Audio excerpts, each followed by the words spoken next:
ભગવાન રામને આપણે એટલા માનીએ તો ભગવાન શિવને આપણે એટલા માનીએ, ભગવાન કૃષ્ણને એટલા માનીએ. આમ હરિ ને હરમાં કોઈ ભેદ ન હોય, આવી વિચારધારા જે વક્તાની છે, એવો વક્તા કથાને ગાય.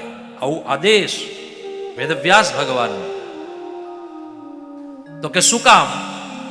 તો કે કોઈ પણ એક સંપ્રદાયમાં કદાચ કોઈ વક્તા હોય અને એ સંપ્રદાયથી જોડાયેલા હોય તો એ વક્તા કથાને ગાશે, પણ મૂળ ભાગવતને ન્યાય નહીં આપી શકે. શું કામ? તો કે કેન્દ્રમાં તો એનો સંપ્રદાય પડ્યો હશે, મૂળ વાત એના સંપ્રદાયની આવશે, ભાગવતની નહીં આવે.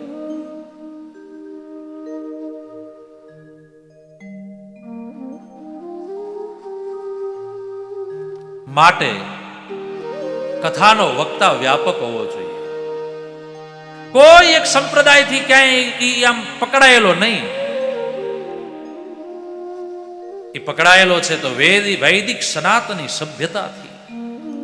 હરિ હર દુર્ગા ગણપતિ સૂર્ય આ બધાને માનનારો હોય. પંચદેવની જેની પાસે ઉપાસના હોય. અને બીજું, બ્રાહ્મણ એટલા માટે વક્તા હોય કે બ્રાહ્મણને સંપૂર્ણ અધિકાર એ છે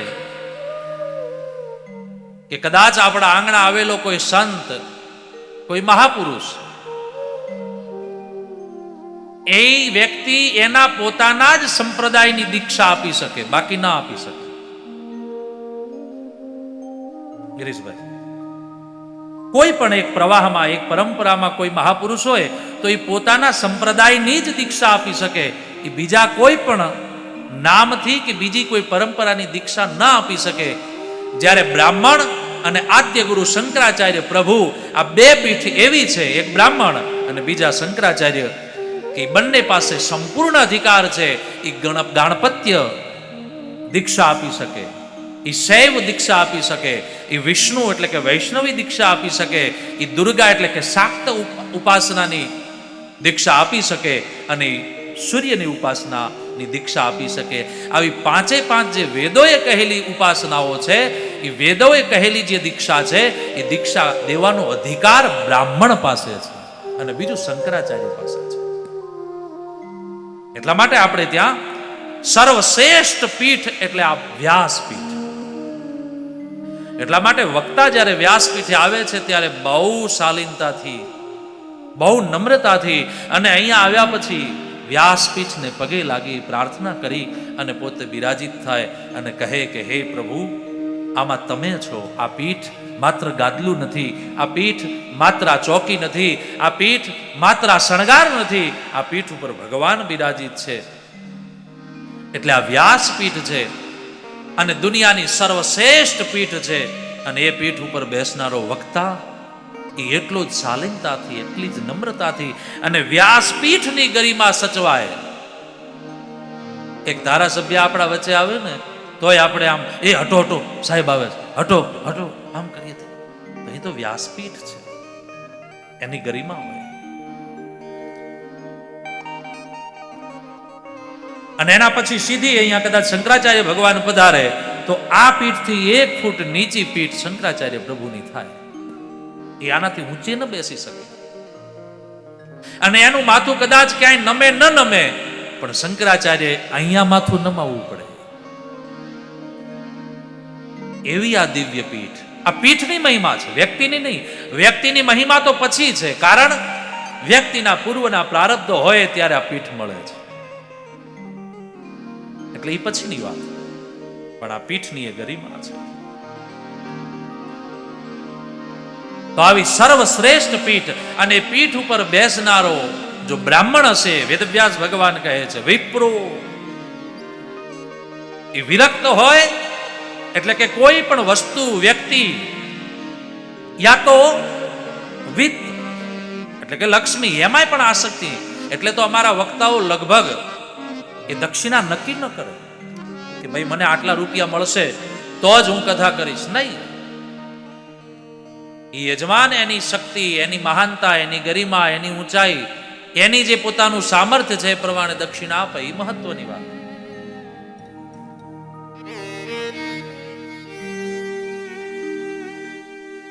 અને પૂજ્ય બાપુ જેવા તો અત્યારે લેતા પણ નથી વર્ષોથી, અને તોય ભગવત કૃપાથી હાલે છે એમની ગાડી, એમની યાત્રા.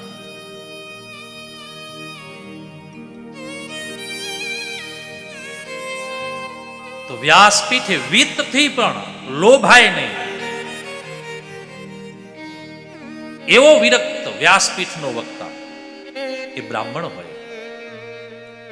અને બ્રાહ્મણ એ કેવો બ્રાહ્મણ?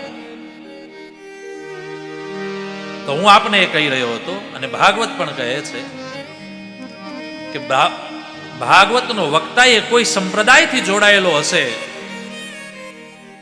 તો વધારે પડતી સંપ્રદાયની ચર્ચા થશે. તો મૂળ ભાગવત જે પિતૃઓના ઉદ્ધાર્થે અથવા તો નિજ આનંદ માટે છે એ વાતો ક્યાંક છૂટી જશે.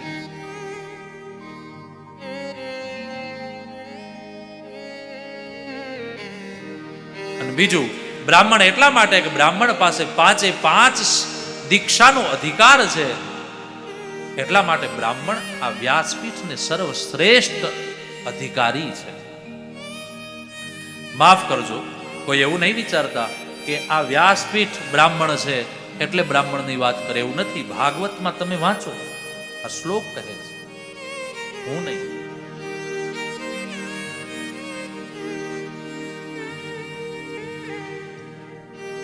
એવી આ દિવ્ય ભાગવતી યાત્રાના વક્તા, વેદ શાસ્ત્ર વિશુદ્ધિકૃત, વેદો શાસ્ત્રોનું વિશુદ્ધિકરણ કરી શકે. બાપા કથા કરતા હતા, દીકરો કથા કરવા માંડ્યો, સાંભળીને એવું નહીં. ગુરુજી કથા કરતા હતા, પરંપરાના અમુક વ્યક્તિઓ કથા કરતા હતા, અને હવે શિષ્યો કથા કરવા માંડે, એવું નહીં.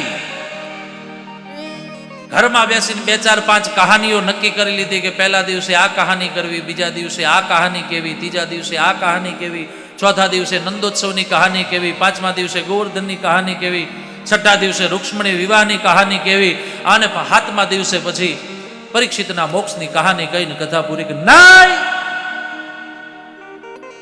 એના માટે ભણો, પોતે પોતાની જાતમાં મનોમંથન કરે અને પછી પીરસે. એ કથા છે.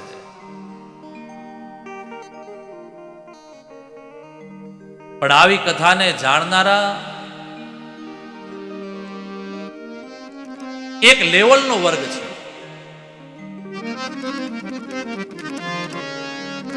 અને એક લેવલનો એવો વર્ગ છે કે એ વર્ગને ગમે એમ કરીને કથા થઈ જાય. બસ આપણે એક આ પરિવારમાં કીધું હતું કે ભાઈ કથા કરવી, એટલે પરિવાર વાળાને એમ થઈ જાય કે આ પરિવારે કથા કરાવી અને કથા થઈ ગઈ. કેવી થઈ? રામ જાણે. કયા શ્લોક બોલાણા? રામ જાણે. કીર્તનો ગવાયા, બહુ મજા આવે. દ્રષ્ટાંતો દેવાય, અરે કે પેટ પકડીને હસાડ્યા. એ કથા નહીં. અને એવી જ જો કથા હોત તો પૂજ્ય બાપુ ને પૂજ્ય ભાઈશ્રી જેવા મહાપુરુષોએ આટલું મનોમંથન ન કર્યું હોત એમના જીવનમાં. એમણે એ જ ચાલુ રાખ્યું હોત. હાલો ને, આપણું હાલે છે ને, આપણે શું કામ એક વિષય ઉપર, એક ટોપિક ઉપર આટલી ચર્ચાઓ કરવી છે?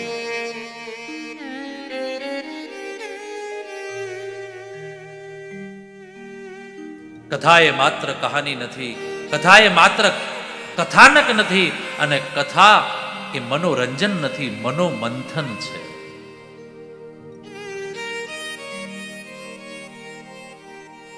આવું મનોમંથન થાય કથાના દ્વારા તો એ કથા આપણા જીવનમાં સફળ બને છે. તો એ કથાકાર કેવો બોલે? વેદ શાસ્ત્ર વિશુદ્ધિકૃત. વેદો શાસ્ત્રોને ભણી અને વિશુદ્ધિકરણ કરી શકે. વેદોની વાતો, શાસ્ત્રોની વાતો નાનામાં નાના માણસ સુધી પહોંચાડી શકે. એનું નામ વક્તા.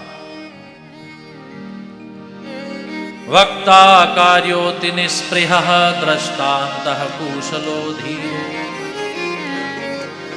અને વક્તા કેવો હોય કે પોતે ભણ્યા છે અને ભણ્યા પછી મનોમંથન કરે છે, પણ છતાંય નાનામાં નાના માણસને એ કથા સમજાય એવા દ્રષ્ટાંત કુશળ. એમની વાણીમાં એવી કુશળતા છે કે નાનામાં નાના માણસને આ કથા સમજાય. એવો વક્તા વક્તા કાર્યોતિ નિસ્પૃહ, એવો નિસ્પૃહી વક્તા આ કથાને શોભાવે. પછી શ્રોતા કેવા છે એનું લક્ષણ બતાવ્યું. તો કે આવા વક્તા છે એના પ્રત્યેનો આપણો ભાવ કેવો હોય. તો ભાગવતકાર કહે છે, કારણ કે ભાવે પ્રગટ કરવો પડે છે વાલા. કારણ કે ગીતામાં ભગવાન કહે છે હું બધું આપું છું પણ ભાવ નથી આપતો. આ મારાથી મહાન છે, આ મારા પૂજનીય છે, આ મારા વડીલ છે, આવો ભાવ પ્રગટ કરીને એના ચરણમાં કે એની સામે માથું નમાવવું એ બહુ કઠિન છે.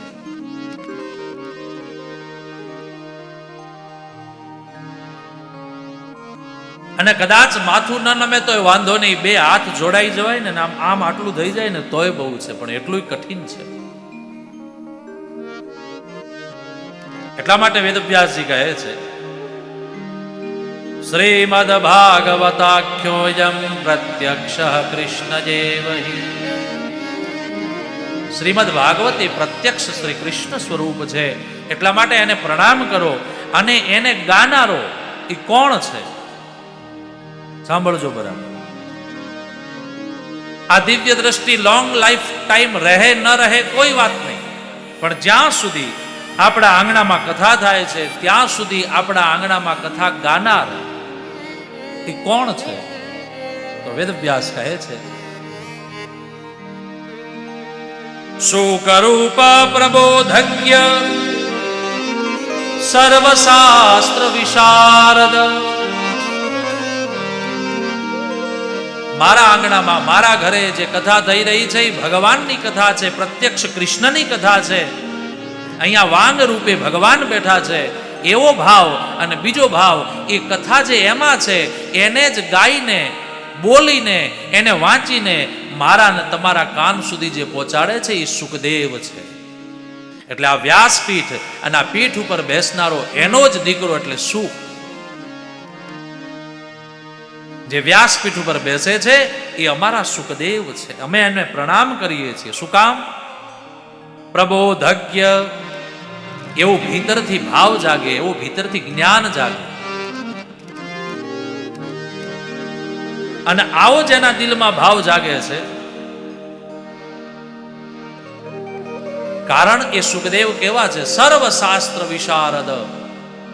આ જે શાસ્ત્ર છે અથવા તો બીજા શાસ્ત્રો છે એને જે જાણ્યા છે, માણ્યા છે, અનુભવ્યા છે ને પછી ગાય છે, એવા સુખદેવ રૂપ વ્યાસપીઠને અમે પ્રણામ કરીએ છીએ. શું કામ? એ તત્કથા પ્રકાશેન, આ કથાના પ્રકાશ દ્વારા, આમાં જે લખાયું છે એના દ્વારા, જેના મુખ દ્વારા, જેના ચિંતન દ્વારા, જેના વિચારો દ્વારા, જેના અધ્યયન દ્વારા, જેના મનન દ્વારા અહીંથી એ વિચારો અહીંયા આવે અને એ જ વાત, એ જ વિચાર, એ જ શ્લોક મુખમાંથી પાછા નીકળે એવા સુખદેવજી જે અમારા અજ્ઞાનને દૂર કરનારા છે, મદ જ્ઞાનમ વિનાશય, એવા અમારા અજ્ઞાનને દૂર કરનારા સુખદેવ, એને અમે પ્રણામ કરીએ છીએ. આવો ભાવ જ્યારે ભીતર જાગે છે ત્યારે માથું નમે છે.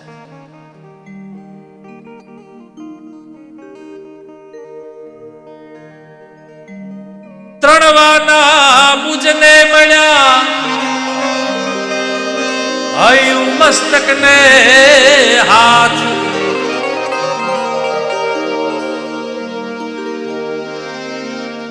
દબઉ દઈ દીધું નાથ જા, હવે ચોથું નથી માંગવું. ત્રણવાના મુજને મળ્યા, કયા કયા? હૈયું, મસ્તક ને હાથ. ભગવાને આ ત્રણ વાના આપ્યા છે. પહેલું તો હૈયું, બીજું મસ્તક અને ત્રીજું હાથ. જોજો કેટલી અદ્ભુત વાત છે. આ ત્રણ જેને આપ્યા છે ને, આ ત્રણ નો સદુપયોગ થઈ જાય ને તો જિંદગી લહેર લહેર થઈ જાય. તો કે પહેલું હૈયું, બીજાને પ્રેમ કરતા શીખે. આ મારા છે, આ પરાયા છે, આ બધા મેં સાથે હું રહી શકું એવો ભાવ જાગે, હૈયાથી પ્રેમ જાગે. અને હૈયાથી પ્રેમ જાગે ને તો માથું નમે. એટલે બીજું સ્ટેપ માથું, હૈયું મસ્તક. અને જેના ચરણમાં કે જેના સ્થાનમાં માથું નમે,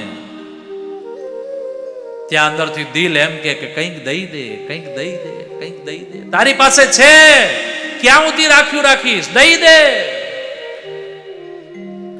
અને દેવા માટેની વાત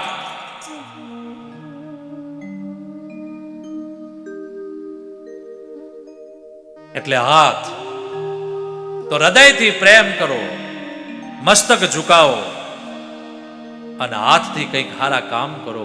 આ જ આપણા જીવનનું કર્તવ્ય છે. ત્રણવાના મુજને મળ્યા, હૈયું મસ્તક ને હાથ. બહુ દઈ દીધું નાથ, જા હવે ચોથું નથી માંગવું. બહુ દીધું. તો આમ વક્તા આવો હોય, વક્તા બધાને પ્રણામ કરે અને વક્તા ને બધા પ્રણામ કરે.